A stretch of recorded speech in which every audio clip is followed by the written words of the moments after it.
Hello guys, তো আমি আবার চলে এসেছি একটা মিনি ব্লগ নিয়ে। তো আজ বৃষ্টি পড়ছে, তাই আমাদের বাড়িতে বেগুন ভাজা, আলু ভাজা ও খিচুড়ি হবে।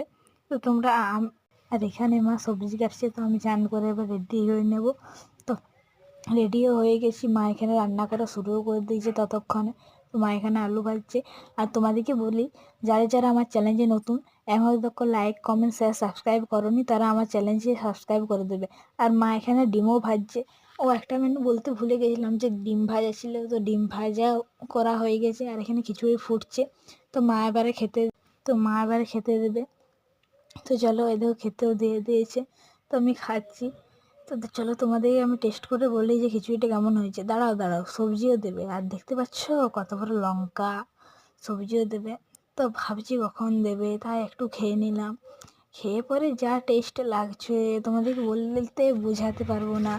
তো গাইস, আমার আলু ভাজাও দিয়ে দিয়েছে, আবার বেগুন ভাজাও দিচ্ছে, ডিম ভাজাও দিয়েছে, বেগুন ভাজা। তো এবার আমি খাওয়া শুরু করি। তো চলো, আর আমি যতক্ষণ খাচ্ছি তোমরা ততক্ষণ সবাই মিলে আমার চ্যানেলটাকে সাবস্ক্রাইব করে দেবে। তো খাওয়া আমার শুরু, শেষের পথে প্রায়। তো বাই, তোমরা এখনও তক যারা যারা আমার চ্যানেল সাবস্ক্রাইব করোনি, তারা সবাই আমার চ্যানেলটি সাবস্ক্রাইব করে দেবে। আর আমাকে সবাই একটু ভালো করে সাপোর্ট করবে। বাই।